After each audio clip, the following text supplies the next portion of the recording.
Assalamualaikum warahmatullahi wabarakatuh. Selamat sore warga NTB yang kami hormati.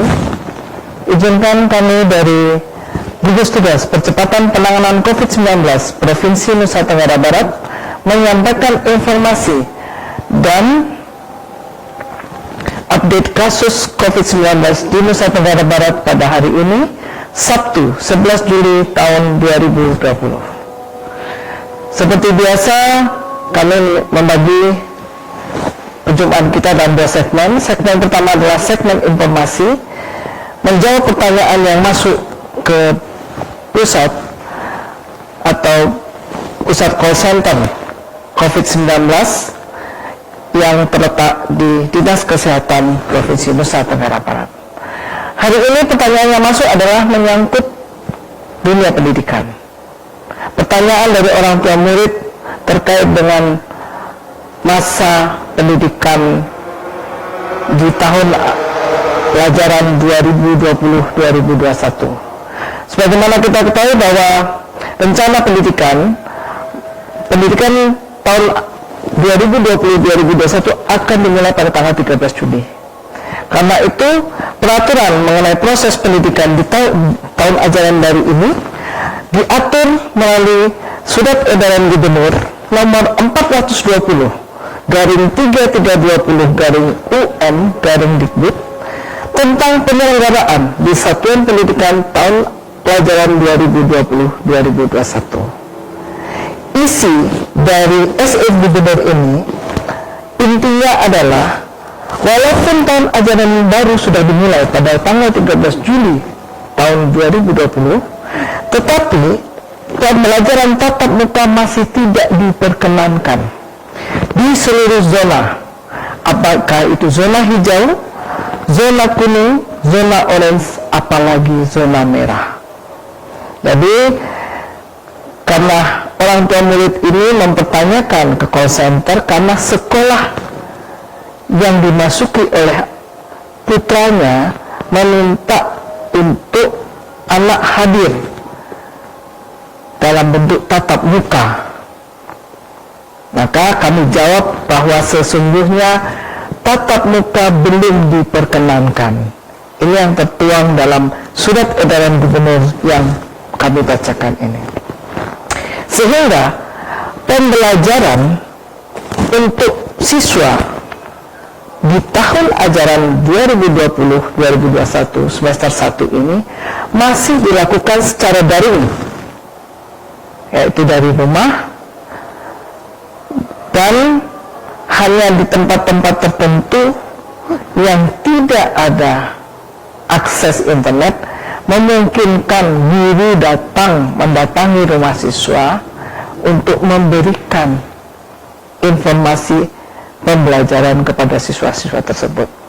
Tetapi di daerah perkotaan pada umumnya adalah dapat dilakukan secara daring karena akses internet di perkotaan masih bisa terjangkau.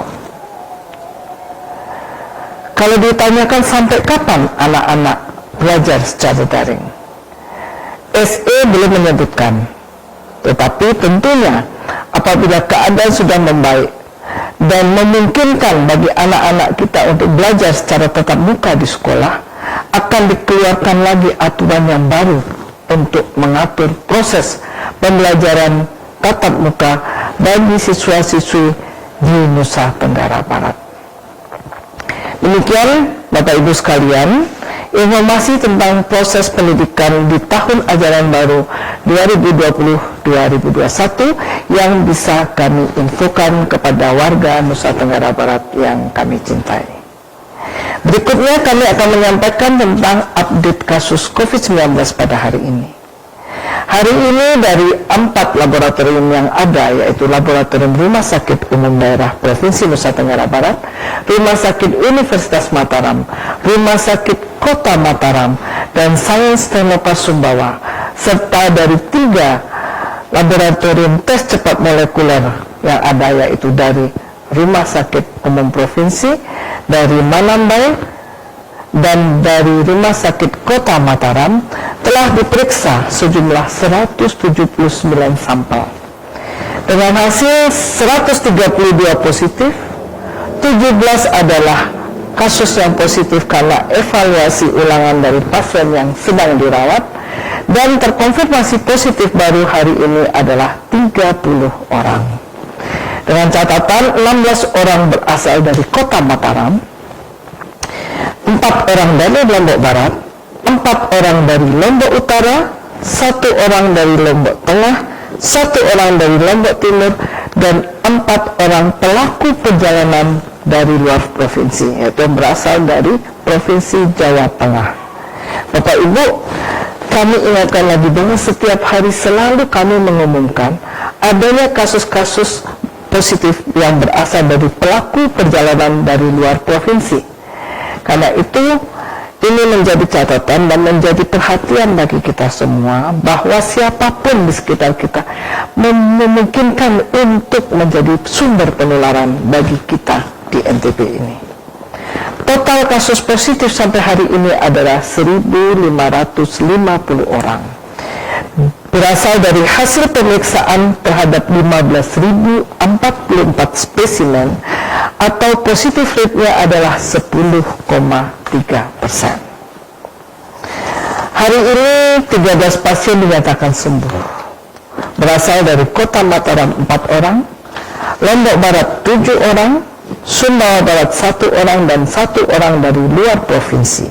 Sehingga total pasien yang sembuh adalah 967 orang atau 62,4%. Kabar duka hari ini datang dari 3 kabupaten dan kota, karena 3 orang pasien dinyatakan meninggal dunia, 1 orang dari Kota Mataram, 1 orang dari Lombok Barat, dan 1 orang dari Lombok Utara.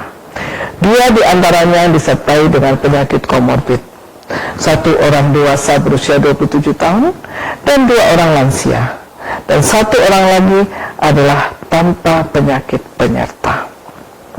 Dengan demikian tercatat 80 orang pasien telah meninggal dunia. Dengan catatan itu adalah 5,1% dari total seluruh pasien, dan menyisakan 503 orang pasien yang dirawat di rumah sakit rujukan dan rumah sakit darurat yang ada di kabupaten kota. Bapak Ibu, para pemirsa warga Nusa Tenggara Barat yang kami cintai, mari kita lihat hasil kerja keras gugus tugas desa, kecamatan, kabupaten, dan kota di seluruh Nusa Tenggara Barat.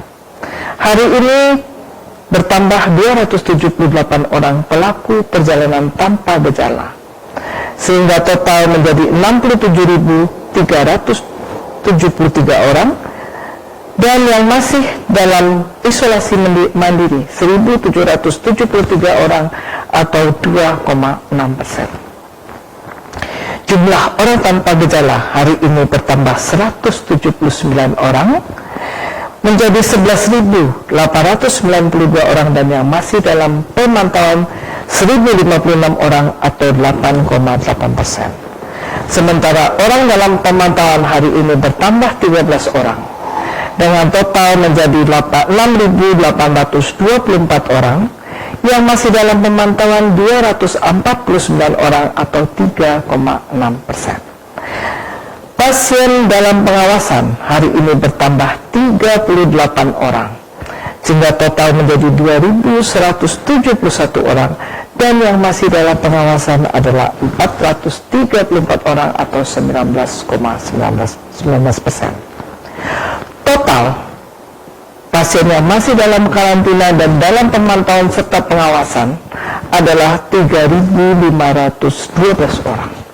Mereka inilah orang yang sangat berisiko untuk menjadi pasien COVID-19 karena mereka berkontak erat dengan pasien konfirmasi positif, mempunyai gejala baik dari ringan sampai sedang, bahkan mungkin berat, dan mereka sedang menunggu hasil pemeriksaan laboratorium yang akan menyatakan apakah mereka positif tertular COVID-19 atau bebas dari proses penularan COVID-19.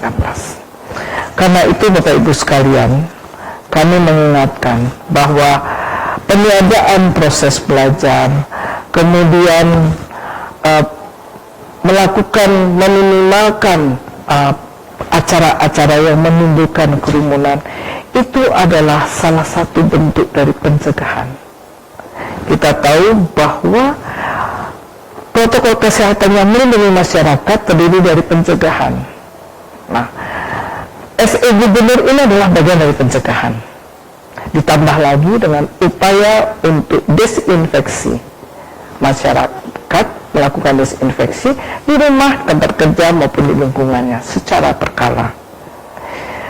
Dan tidak henti-hentinya mari kita selalu mensosialisasikan protokol kesehatan yang dapat melindungi masyarakat dari proses penularan COVID-19 melalui KIE, sosialisasi, melalui video, dan semua yang bisa kita sampaikan kepada seluruh lapisan masyarakat, baik anak-anak, remaja, dewasa maupun lansia. Protokol kedua adalah deteksi. Kita dengar tadi yang meninggal 2 orang, di antara 3 yang meninggal adalah penderita penyakit komorbid. Maka mereka adalah kelompok rentan. Mari kita lindungi, kita deteksi orang-orang yang kelompok rentan, baik kelompok rentan karena penyakit komorbidnya ataupun kelompok rentan karena usianya. Usahakan mereka tidak keluar rumah. Ada program home care atau perkesmas. Kalau home care di rumah sakit, perkesmas, perawatan kesehatan masyarakat dilakukan oleh puskesmas untuk melayani para lansia atau mereka yang punya risiko penyakit komorbid, sehingga mereka tidak harus keluar rumah untuk mendapatkan pelayanan dan terhindar dari risiko penularan selama perjalanan dari rumah menuju sarana kesehatan. Yang ketiga adalah respons terhadap kasus positif. Bapak Ibu, kasus yang positif harus diikuti oleh tracking kontak. Tracking kontak itu dilakukan pada orang yang berkontak erat atau sangat erat dengan pasien yang terkonfirmasi positif, baik di rumah, di tempat kerja, maupun di perjalanan kalau orang ini sudah melakukan perjalanan. Misalnya, yang bersangkutan terbang dengan pesawat dari Jakarta ke Lombok. Di Lombok dinyatakan positif, maka kami akan tracking kontak penumpang yang duduk berdekatan dengan pasien ini. Satu bangku di depan, satu bangku di belakang, kiri dan kanan harus masuk dalam tracking kontak. Itulah upaya-upaya yang berupa respon positif terhadap kasus yang positif. Demikian juga di rumah, siapapun yang ada di rumah harus dilakukan pemeriksaan. Di tempat kerja, mereka yang berada dalam satu ruangan dengan jumlah perjumpaan dengan jam yang cukup banyak harus lakukan pemeriksaan. Demikian juga teman-teman kerja yang lain yang cukup erat kontaknya, tapi tidak dengan yang berjauhan kontak eratnya. Itulah protokol kesehatan untuk melindungi masyarakat. Bagaimana dengan protokol kesehatan yang melindungi individu? Tetap sama. Pakai masker, cuci tangan pakai sabun di bawah air mengalir selama 20 hingga 40 detik. Jangan lupa selalu membawa hand sanitizer setiap berpergian, sehingga kapanpun Bapak Ibu melakukan kegiatan, sesudahnya Bapak Ibu bisa langsung cuci tangan pakai hand sanitizer. Ketiga, jaga jarak dengan orang-orang di sekitar kita. Jauhi kerumunan dan keramaian yang punya risiko besar untuk memberikan penularan kepada orang-orang yang ada di dalamnya. Tingkatkan imunitas tubuh melalui makan makanan yang bergizi, gizi yang seimbang, istirahat yang cukup, olahraga teratur 30 menit dalam sehari, serta kelola stres agar imunitas Bapak Ibu tidak turun akibat rasa cemas yang berlebihan. Bila imunitas kita turun, maka risiko kita tertular COVID-19 juga semakin besar. Jagalah orang-orang yang berada di kelompok rentan, baik karena penyakit komorbid maupun karena usia. Bayi, balita, ibu hamil, dan lansia. Kami permaklumkan juga bahwa sampai saat ini jumlah ibu hamil yang terdeteksi positif COVID-19 juga semakin bertambah. Saat ini ada 3 bayi yang sudah tercatat positif COVID-19 dan dilahirkan oleh ibu yang juga positif. Artinya kalau kita ingin melindungi bayi-bayi ini, maka ibunya lah yang kita lindungi lebih dulu. Ibu hamil inilah yang kita lindungi agar tidak tertular COVID, sehingga bayinya juga tidak tertular COVID-19. Itulah makna bahwa perilaku hidup bersih dan sehat tidak hanya sekedar kata-kata, tetapi merupakan perbuatan yang harus betul-betul kita laksanakan. Dengan demikian, resiko penularan COVID-19 di Nusa Tenggara Barat bisa kita turunkan. Stay safe, stay healthy, salam sehat Indonesia. Wabillahi taufiq wa hidayah. Wassalamualaikum warahmatullahi wabarakatuh.